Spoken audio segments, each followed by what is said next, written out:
Bonjour à tous, amis Gones et Lyonnais de France, de Navarre et du monde. J'espère que vous allez bien, bien mieux que notre club en tout cas, que vous avez passé des bonnes vacances. Ça fait longtemps que je suis pas intervenu, j'avais fait un édito sur Santiago Cucci parce que j'ai beaucoup aimé le personnage à travers ses réussites professionnelles. J'ai vanté clairement son parcours parce que je me suis un petit peu renseigné. Et il paraissait très très bien. Alors après, je le vois plus trop là depuis un mois et demi. A priori, d'après l'équipe du jour, car nous sommes le 29 août, Santiago Cucci dirige le club au niveau plus des affaires, du business, et n'est pas trop dans le sportif. Et le patron du sportif, comme il n'y a pas de directeur sportif, faut l'équipe, je vous la donne d'aujourd'hui, c'est John Textor. Voilà. Donc on a un actionnaire qui est le patron du sportif et un président qui gère le business plutôt. C'est ce que j'ai lu de l'équipe, donc qui est un journal quand même fiable en termes d'information. Donc voilà, donc moi Santiago Cucci m'avait fait bonne impression. Bon, c'était ma petite lueur d'espoir, ma petite bougie, ma petite bouée au milieu de l'océan de vagues qui nous tombent sur la tête, qui nous secouent, qui nous brinque-balle dans le noir. Et j'avais une petite bougie, une petite bouée de sauvetage, une petite bougie dans la nuit qui s'éclairait. Elle s'appelait Santiago Cucci parce que c'est un Français qui a réussi aux États-Unis. Qui a redressé des entreprises en difficulté, et je me suis dit, même si c'est un salarié et qu'il n'a pas tout, c'est quand même quelqu'un qui me paraissait de bonne volonté, qui avait du punch. Voilà pourquoi j'avais fait cet édito. Mais là, force est de constater quand même que, Monsieur Textor a l'art de faire les choses de travers, a priori. C'est pas quelqu'un en qui j'ai une grande confiance, je pense, comme tous les gens qui parlent sur la chaîne, que ce soit les fans ou les intervenants réguliers, type Smaïl n'a pas trop confiance, de ce que j'ai entendu l'autre jour dans sa nocturne qui était passionnante. Pas plus que Constant, pas plus que Juliano, pas plus qu'Étienne, pas plus que d'autres, pas plus que Thomas, a priori. On n'est pas emballé par le projet Textor. Évidemment, on n'est pas des experts du financier, des montages, de tout ça. Évidemment, nous, on n'est que des fans, mais on donne notre avis et on a le droit en tant que fan. Et moi, au final, John Textor, qui c'est c'est quelqu'un qui est arrivé. Et s'il est arrivé là, c'est à cause d'un homme qui s'en défend et qui s'appelle Jean-Michel Aulas. Alors vous allez me dire, ça y est, tu reviens sur Jean-Michel Aulas. Oui, mais c'est un peu facile quand même aujourd'hui de l'oublier. J'ai retrouvé une vidéo. Je vais la citer, c'est une source, parce qu'on a le droit de citer une source. C'est RMC Sport. C'était une émission de 2021. Tenez-vous bien, vous allez me dire, non, mais c'est un autre siècle, c'est pas possible ce que tu vas nous faire écouter. Février 2021, Jean-Michel Aulas rencontre l'excellent journaliste Mohamed Bouafsi. Je me souvenais, je sais plus s'il était sur Canal+ ou RMC à l'époque, Mohamed Bouafsi, et en l'occurrence c'était sur RMC, donc j'ai retrouvé sur YouTube, je peux citer YouTube, l'interview. Alors je vous cite un très court passage, c'est l'intégrale. Jean-Michel Aulas reçoit RMC Sport et Mohamed Bouafsi dans les loges du Groupama Stadium, et je vous laisse écouter cela, et je vous laisse profiter. C'est celui qui va dans le sens des tiers, dans le sens de l'expression qu'on attend. Moi, je ne suis pas comme ça. J'ai un objectif, c'est de faire en sorte d'amener l'Olympique Lyonnais au niveau le plus haut, sur le plan économique, sur le plan sportif, sur le plan de l'équilibre, et d'avoir une pérennité. Et quelquefois, pour amener l'Olympique Lyonnais là où il doit être, là où il est quasiment aujourd'hui, il ne nous reste plus qu'à gagner cette Coupe d'Europe chez les garçons, eh bien, il faut dire des choses qui ne sont pas celles qu'attendent par définition les supporters de tous les autres grands clubs. Moi, je suis en harmonie avec mes idées. Ce que je ne sais pas faire, c'est dire des choses qui ne sont pas dans l'intérêt de l'Olympique Lyonnais, dans l'intérêt de l'institution. Est-ce que parfois vous vous êtes dit, mais c'est trop compliqué, ça en devient agaçant, j'ai pas par exemple gagné la Coupe d'Europe, on ne me comprend pas. Est-ce que vous avez réfléchi parfois à quitter le football ? Bien sûr, ne serait-ce que pour préparer la suite. C'est-à-dire que je me suis toujours mis dans une situation où il ne fallait pas que je sois amené à partir sans que cela soit préparé. Et on peut dire qu'aujourd'hui, on est dans une trajectoire qui permettrait, j'en suis sûr, à l'Olympique Lyonnais de poursuivre le bon chemin. J'ai eu aussi des moments d'interrogation quand il y a eu des offres économiques, financières, très, très importantes, parce que j'ai une famille, j'ai évidemment un fils qui aurait eu son mot à dire, mais je ne lui ai pas dit que nous avions des offres aussi importantes, évidemment. C'était quand ça, Jean-Michel? Bon, mais il y en a eu à plusieurs reprises. D'accord. Il y en a eu à plusieurs reprises et encore récemment. Ouais. Et donc j'ai eu à réfléchir, mais ma décision a été d'être en harmonie avec ce que j'avais construit, ce que je fais encore aujourd'hui, c'est-à-dire d'aller le plus loin possible sur le plan sportif en ayant assuré la pérennité de l'institution. Alors si... Voilà. Février 2021. Jean-Michel Aulas. À l'époque, il est persuadé qu'il va gagner la Coupe d'Europe. Et donc, ces fameuses offres mirobolantes dont je vous avais parlé une fois ou deux, j'ai retrouvé l'interview en l'occurrence, il les a refusées. Donc, on comprend mieux ce qui s'est passé le 1er avril 2022 désormais, parce que c'était 14 mois après cette interview. Pourquoi, subitement, il y a eu un coup de Trafalgar, soi-disant de traîtrise subtile de IDG et Pathé. Ils étaient forcément au courant de ces offres. Et j'avais dit à Thomas, tu vois, cette info, c'est l'info de la saison. Alors tout le monde s'en foutait parce que tout le monde avait parlé de Juninho, de son départ et tout ça. Moi j'ai dit, oulala, la banque reine mandatée par IDG et Pathé, c'est la fin du club. C'est la fin du club. Parce que des gens qui détiennent 40%, qui disent, on mandate une banque pour partir, et peu importe ce qui arrive derrière.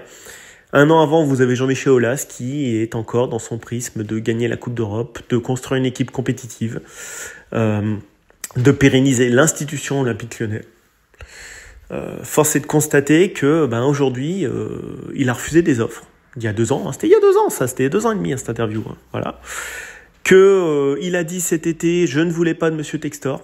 Donc c'est pas lui qui a choisi Textor en l'occurrence. Bon, il faut dire que les 2 autres projets, je crois Iconic Sport et l'autre projet payé en Bitcoin, qu'ils auraient été payés en Bitcoin par Foster Gillett, ne l'ont pas plu.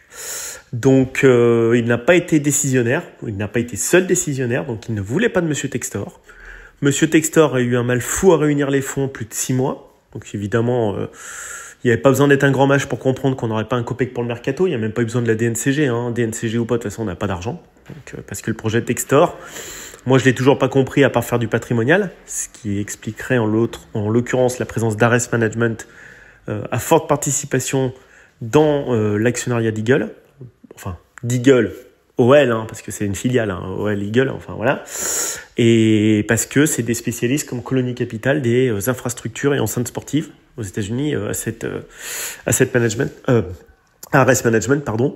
Donc, Monsieur Aulas dit, moi, je voulais pas de lui, je voulais pas de machin, mais il était libre de pas vendre ses parts aussi. Monsieur Aulas fait pas parce qu'IDG et Pathé vendaient leurs parts que lui était forcé de vendre ses parts. En l'occurrence, il ne lui reste que 7%. Donc, comme il a vu grandement que le navire coulait, lui aussi, il a vendu ses parts, Monsieur Aulas. Et au final, on a quelqu'un qui connaît pas grand-chose au football à la tête du club, Monsieur Textor. On a un monsieur qui a refusé des offres. Voilà, maintenant on le sait, c'est faut retrouver les archives, il a refusé. Et aujourd'hui, on va tout droit vers la Ligue 2. Il n'y a même pas d'autre terme, parce qu'il n'y a rien d'autre à vendre aujourd'hui que, à terme, on est condamné comme les Girondins qui n'ont pas vendu à temps, ou Bordeaux qui a vendu à un fonds qui n'avait pas un projet très construit, en l'occurrence King Street, Hedge Fund, avant d'être revendu ensuite, quand le groupe RTL allemand, luxembourgeois allemand, pardon, a vendu à King Street Hedge Fund Bordeaux, ça a été la cata, et puis après Monsieur Lopez a racheté un peu la saison de la descente en bout de course, Gérard Lopez, que ça s'est fini en bout de course, voilà, mais là il n'y a rien qui d'autre que de se dire, il y a 2 ans, on était encore sur un Monsieur Aulas qui refusait les offres de rachat, qui on aurait certainement eu des repreneurs bien plus sérieux et plus solides financièrement et plus sérieux sportivement. Aujourd'hui, ce que je vois, c'est que tout le monde a quitté le navire avec leur argent plein les poches, que ça soit IDG, Pathé ou Monsieur Aulas, qui, en l'occurrence, n'était pas forcé de vendre parce que le 1er avril 2022, Monsieur Aulas dit « J'apprends par communiqué de presse, par la presse, l'équipe, que mes 2 actionnaires me trahissent et qu'ils souhaitent vendre leur part. » Mais lui, ça l'a pas dérangé derrière, 8 mois après, de signer et de paraffer le contrat pour vendre ses parts à John Textor massivement. Donc, c'est toujours une ambivalence avec ce personnage. C'est ça qui, comme dit Giuliano, il y a un truc avec ce personnage, il est haïssable et adorable en même temps. Mais il y a toujours ce côté, il y a toujours le mais avec lui. C'est-à-dire qu'on peut jamais tout à fait le croire parce qu'il est très ambivalent. Il est très, il vous dit un truc par devant, par derrière il fait un autre. C'est toujours une ambivalence permanente. Et au final, on a ce qu'on récolte. On a le bon côté de Jean-Michel Aulas, un grand stade, une équipe qui l'a remonté de la Ligue 2, et on a le mauvais côté, un club qui glisse vers la Ligue 2 avec un stade à moitié vide. Voilà, donc c'est un peu. Finalement, l'héritage de Jean-Michel Aulas, c'est pas que la montée en puissance qu'il y a eu grâce à l'investissement en 99 de Pathé, autour de 15 millions d'euros, l'achat de Sonny Anderson, de Pierre Lègle, de Tony Vérel, de tout ça, Steve Marley et tout, Cocard, enfin voilà, quand on a construit une belle équipe. Il y a aussi tout ce côté institutionnel, défendre l'institution. Non, il confondait souvent l'institution avec sa personne, c'est ce que lui reprochaient les autres actionnaires d'ailleurs. Et au final, il a quitté certainement le club avec près de 200 millions d'euros dans les poches. Environ, je crois. Il est pas malheureux. Alors évidemment, il a pas gagné la Coupe d'Europe et ça le chagrine, d'accord. Mais nous, on en est où avec ce club maintenant ? Eh ben, on a hérité, on va dire 2 ans et demi après, de l'investisseur qui voyait certainement un angle quelconque avec son partenariat de club à ne rien comprendre. On a un Youssouf Koné qui résilie avec l'OL, mais qui en même temps s'engage dans l'univers Molenbeek et Eagle. C'est à n'y rien comprendre. Laurent Blanc, bon, moi j'ai jamais porté dans mon cœur, j'avais fait un édito sur Laurent Blanc. Je n'ai jamais aimé ni les personnages, ni l'entraîneur. Ce n'était pas l'homme de la situation pour redresser suite à Peter Bosz, ce ne l'est toujours pas. C'est pas quelqu'un qui aime les missions de redressement, c'est quelqu'un qui aime les missions plutôt faciles, type équipe de France ou PSG. C'est pas un grand travailleur, tout le monde le dit dans le milieu du foot, c'est pas moi qui l'apprends, c'est quelqu'un qui est assez sûr de lui, plein de certitudes, qui est plein de mornes et qui au final n'apporte rien de très positif pour une équipe de jeunes comme ça en pleine construction. Il aurait fallu plutôt quelqu'un comme un peu à la Giroud, comme Freda Issa à Lens, comme d'autres entraîneurs le font certainement en France très bien au Havre, donc bon, je connais pas tous les coachs non plus, mais il y en a des vrais éducateurs bâtisseurs, des bâtisseurs, et c'est pas du tout un bâtisseur Laurent Blanc, c'est pas son job, ça enlève pas qu'il savait très bien entraîner les Girondins de Bordeaux et le PSG, pourquoi pas, mais en tout cas c'est pas fait pour nous. Et on se retrouve avec ce monsieur Textor, du fait de l'aveuglement narcissique de monsieur Aulas, son aveuglement narcissique a permis de croire qu'il pouvait gagner la Coupe d'Europe, qu'il était au-dessus de ce qu'il était sportivement et économiquement. Et il y avait un décalage entre le rêve et la réalité, entre ce que pensait monsieur Aulas et ce qui était vraiment le club, c'est-à-dire un club criblé de dettes, qui a surtout un stade à rembourser, qui est vide. Il a attiré des pimpons américains qui adorent faire des investissements dans l'immobilier, voilà. Et au final, une équipe sportive qui va de mal en pis, qui est très peu performante au final. Peut-être que techniquement, on a des bons joueurs. Quand je vois Oussem Aouar, les performances qu'il délivre à la Roma, et quand je vois les dernières années qu'il a fait à Lyon, effectivement, c'est des joueurs pas motivés quand ils sont à Lyon. Il n'y a rien d'autre à dire. Quand je vois Karim Benzema quand il était à Lyon et ce qu'il est devenu au Real Madrid, quand je vois plein de joueurs passer par l'OL et les productions qu'ils sont capables de produire derrière quand ils s'épanouissent, je pense que c'est pas techniquement qu'il y a un problème. C'est dans la construction mentale de ce qu'on donne aux joueurs, de ce qu'on leur propose comme projet. Je vous invite juste à écouter Oussem Aouar en italien. Je parle couramment cette langue. Très très bon italien avec de l'imparfait, du futur, des bonnes tournures, des bonnes expressions, du bon vocabulaire. Son projet de départ de l'OL, il l'a préparé il y a longtemps, en prenant des cours d'italien depuis longtemps. C'est pas en 2 jours qu'il a appris l'italien. Donc très bien pour lui d'ailleurs, qu'il soit relancé, c'est super pour lui, c'est un très bon joueur. Ça prouvait qu'il avait vraiment un vrai malaise, comme il l'a dit d'ailleurs dans son communiqué de départ. Il y avait un vrai malaise, il se sentait pas bien dans le projet, et là il se sent super bien. Je le vois faire des tacles avec des courses, je le vois faire des appels, je le vois marquer des buts, je le vois rayonner, je le vois parler en italien, il va devant les micros, il se cache pas. Il s'est relancé, tant mieux pour lui, tant mieux, bravo. C'est tout comme ça. Ce club, c'est tout comme ça. Tout a été construit autour d'un monsieur très compliqué qui se raconte des histoires. Souvent, il se raconte des histoires. C'est un très bon conteur. Il a raconté beaucoup d'histoires à beaucoup de monde à Lyon. Tout le monde lui a bien léché les bottes, comme autour de Louis XIV, une petite cour de courtisans. Parce qu'à Lyon, c'est une grosse ville de province. Des fois, on est vraiment des gros bouseux à Lyon. Je suis désolé de le dire, mais si vous allez souvent dans les capitales type Rome, Londres ou Paris, on est quand même des gros bouseux des fois à Lyon. C'est-à-dire qu'on n'est pas très ouvert d'esprit. Mais dès qu'il y a un petit gars type Aulas, Bocuse et tout qui fait des trucs, oh là là, c'est pire que Ramsès II, le mec. Non, on sait pas s'ouvrir l'esprit. Alors moi, je suis lyonnais, je m'en fous, je critique tant que je veux. Bocuse, tu critiques Bocuse, là, c'est tout. Non mais attendez les mecs, on se construit des mythes ici. Donc, comme dans toutes les villes de province, on se construit des putains de mythes. Même si Bocuse était un excellent cuisinier et Aulas un excellent président, on en a fait des mythes. Et les mythes, c'est dangereux. Parce que le mythe, ce n'est plus la réalité. Et moi, j'aime bien les mecs qui ont les deux pieds sur terre, mais qui ont l'esprit ouvert.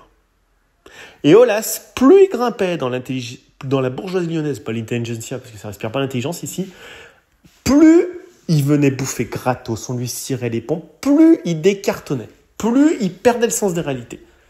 C'est un mec qui n'est pas un bourgeois, son père n'est pas un bourgeois, on en a fait un bourgeois, et alors il n'y a rien de pire que quelqu'un qui n'était pas bourgeois qui le devient, hein. Type Napoléon, type Aulas, type machin, alors ça part complètement en vrille derrière dans la mégalomanie. Hein. Voilà, il est devenu mégalomaniaque. Un stade paumé au fin fond de la Pampa. Moi, je mets 1 heure de Lyon pour y aller. J'habite à Lyon. 1 heure pour aller au Groupama Stadium voir des mecs qui n'en ont rien à foutre. Ça ne tient pas debout. Textor, ça tient pas debout. Laurent Blanc, ça tient pas debout. Cucci, il fait du business sur quoi? On sait pas. Bon, le pauvre, voilà. Y a rien qui va. Des joueurs qui, quand ils partent, s'éclatent. Ou alors montrent leurs limites. Mais Oussem Aouar, c'est vraiment le révélateur du mec qui a du talent. Et qu'il n'a pas perdu. Hein. Effectivement, il n'a pas perdu. Et maintenant, il est titulaire à la Roma chez Mourinho. Pourtant, le milieu de terrain de la Roma, il y a vachement de monde, les mecs. Hein. Pour s'aligner, il faut être balèze. Donc, c'est un mec qui est un très bon joueur. Qu'est-ce qui s'est passé à l'OL? On ne sait pas. En tout cas, il est parti gratos. Et à la Roma, il s'éclate. Tant mieux pour lui. Je lui souhaite bonne route. Franchement, Oussem, si tu m'écoutes un jour, ou ton entourage, ou peu importe, continue comme ça. Tu aurais pu partir 2 ans avant. Franchement, résilie par 2 ans avant. Perds pas ton temps à l'OL. Hein. Franchement, perds pas ton temps. Perds pas ton temps. Arrêtez de perdre votre temps dans ce club, les joueurs qui ont de l'avenir. Nous, on veut reconstruire une page blanche. Je souhaite, mais je vais vous le dire ce que je vais le dire, mais je vais vous le dire, ça va faire super mal. Je souhaite, comme Monaco en 2013, qu'on se casse définitivement la gueule. Définitivement la gueule. Il faut qu'on reparte d'une page blanche. Textor n'est pas une bonne page, c'est une page froissée, c'est un papier torchon. Ce n'est pas le bon projet, c'est un projet non voulu, parce que M. Aulas et ses associés n'ont pas vendu au bon moment aux bonnes personnes. C'est pour ça que je voulais vous faire écouter cette interview. Tout a été fait de travers. Quand M. Aulas vous dit « c'est Laurent qui m'aurait fallu machin », Rudy Garcia a dû vachement apprécier, parce que, excusez-moi, entre Rudy Garcia et Laurent Blanc, on va me dire que c'était pas les mêmes joueurs, mais il n'a pas eu les mêmes résultats non plus, Rudy Garcia. Je pense qu'on sera très loin avec Laurent Blanc de faire une demi-finale de Ligue des Champions, et on sera très loin d'avoir 79 points en fin de saison. Mais bon, c'est vrai que M. Aulas a encore dit « si j'avais su, j'aurais pris Laurent », quand Silvino est parti.